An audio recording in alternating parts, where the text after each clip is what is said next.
যে দাড়ি টুপি যারা আছে এরা যদি মৌলবাদ হয়, আপনি মোসালা, আপনি কিন্তু মাদারচোদ। তো চলিয়ে শুরু করতে হ্যাঁ। একজনে খাওয়া গেছিল 10 টাকা কেজি চাউলের ভাত, সেই চাউলের ভাত এখনো হজম হয় নাই, পেটের মধ্যে পুডুর পুডুর করে। এখন দেশে আইছে ফ্যামিলি কার্ড, মাসে বলে 20,000 করে টাকা দিব। এত সুখ কি সইব আমাদের কপালে? শেখ হাসিনা শোক জানিয়েছেন, এটা একটা ইতিবাচক বিষয়। এখানে আসলে আমতারিকা তোর দোষ নাই, দোষ হইছে বাঙ্গির ভূতাইন যে তোর প্রশ্ন করছে, সাংবাদিক বাঙ্গির ভূতাইন দোষ হইছে হেরার। ভিডিওটা মনোযোগ দিয়ে দেখেন, হয়তো কিছু শিখতে পারবেন। এমন একটি জিনিস, তো সর্বপ্রথম বেলুনটিতে পরিমাণ মতো পানি ভরে নেবেন। এরপর আপনার পায়ে থাকা মুজাটির ভিতর সুন্দর করে বেলুনটি ভরে নেবেন। মুজার ভেতরে থাকা বেলুনটি যখন ফাটানোর চেষ্টা করবে, তখন এই বেলুন ফেটে বের হয়ে আসবে এরকম একটি মাদারচোদ। অনেক আগে মারা গিয়েছিল, এই ধরনের কথাবার্তা আসলে আসছে। বেগম খালেদা অনেক আগেই মারা গিয়েছিল, কিন্তু এটি আসলে কতটি শক্তি যুক্ত বলে আপনি মনে করেন? 29 ডিসেম্বর 2025 সনের সকাল 6 ঘটিকায় মৃত্যুবরণ করেছে, এটাই সত্য এবং প্রতিষ্ঠিত। কিন্তু এই যে গুজব ছড়াচ্ছে, আসলে গুজব অনেকেই ছড়াইতে পারে, গুজব দিয়ে কি হবে? গুজব তো গুজবই। প্রিয় দর্শক, একটা সত্যি লুকিয়ে আর রাখতে পারছি না, এই সত্যিটা আমার বলে দিতেই হবে, কারণ একটা মৃত লাশকে নিয়ে এসব খেলা আমার ভাল লাগছে না।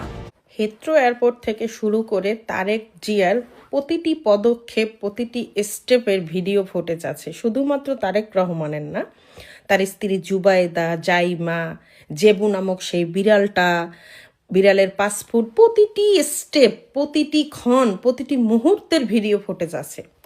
শুধু নাই কোনটা, এভার কেয়ার হাসপাতালের ভিডিও ফুটেজ। বাহ, খুব সুন্দর প্ল্যান আপনার, আর আপনার প্ল্যানে আপনি সাকসেস, আপনার প্ল্যানে আপনি সাকসেস তারেক রহমান সাহেব, আপনার প্ল্যানে আপনি সাকসেস। মাঝখান থেকে কি করলেন?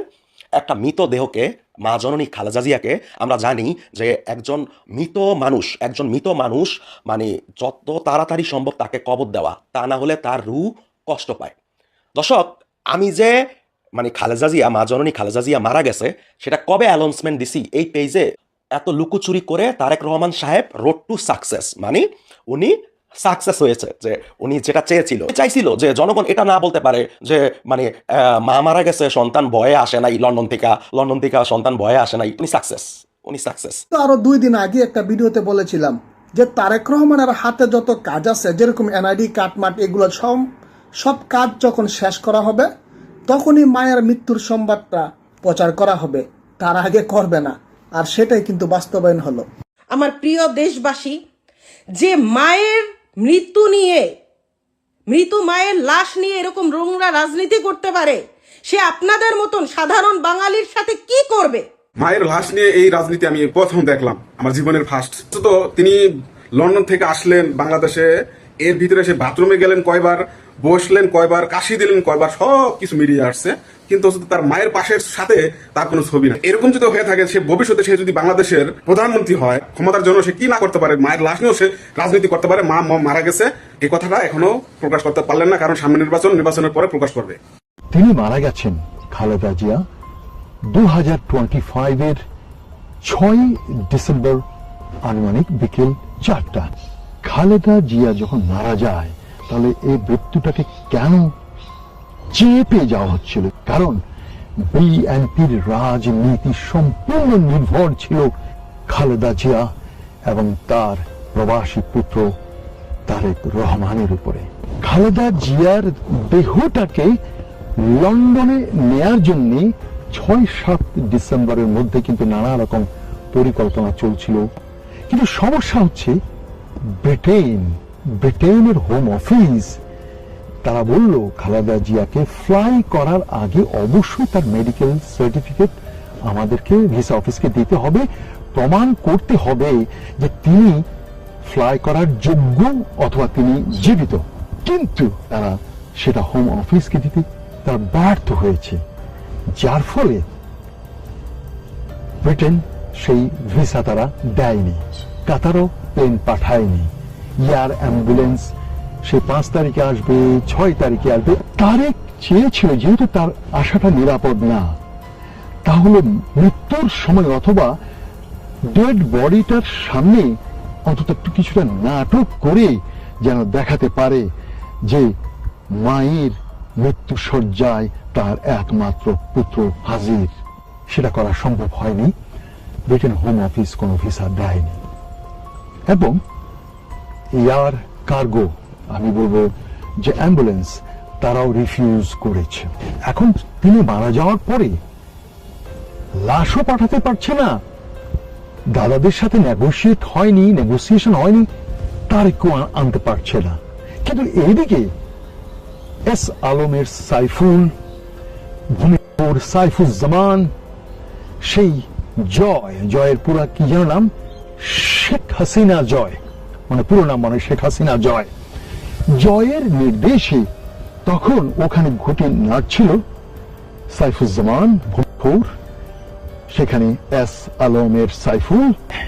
দেশের ভেতরে শিলং, সালাউদ্দিন, মির্জা আব্বাস, তারপর আমার চট্টগ্রামের সেই আমির খসরু, তারা মাঝখানে সেই দাদাদের 2-3 গুরুত্বপূর্ণ লোককে রেখে ত্রিমুখী নেগোসিয়েশন চলছিল কিভাবে কি করা। কারণ খালেদা জিয়া তো মারা গেছে, এখন লাশ নিয়ে যদি ছেলের সামনে হয়, লাশ নিয়ে ছেলের কাছে যেতে হবে, অথবা ছেলেকে লাশের কাছে আসতে হবে, কিন্তু লাশ তো নেওয়া যাচ্ছে না। শেষ পর্যন্ত এই তারেক সেই দাদাদের প্রস্তাবিত 3টা শর্তের উপরে সই, অনিচ্ছা সত্ত্বে, এক্ষেত্রে আমি তারেক রহমানকে সাধুবাদ দেব। সে চায়নি সই দিতে, যে এই গোলামীর দাসখতের বাংলাটা কি যেন বলে, বাংলায় বলে দস্তখত, না দস্তখত, হ্যাঁ দাসখত, সেই দাসখত সে দিতে চায়নি। সে সৌদি তাকে সই দিতে বাধ্য করে দেশে আসার ঘোষণা দিয়েছে। আপনারা লক্ষ্য রাখবেন, সই দেওয়ার আগেও তারা কিন্তু বলেছিল যে আমি আদৌ দেশে কখন যাব আমি জানি না, আমার যাওয়াটা আমার উপরে নির্ভর করে না। যদি খালেদা জিয়া দেশে, অর্থাৎ তার মৃত্যুটা যেদিন হয়েছে সেই দিন যদি ঘোষণা হতো, তাহলে তারেক জিয়া লন্ডন থেকে কখনো আর ফিরতেন না, কারণ তার রাজনীতি ওখানে শেষ। আর যে স্বার্থান্বেষী যে বিএনপির যে লোকগুলো, তাদেরও সেই পারপাস সার্ভ হতো না। এবং দাদাদের হাতে একমাত্র ঘুঁটি ছিল এই বিএনপির স্বার্থান্বেষী মহল।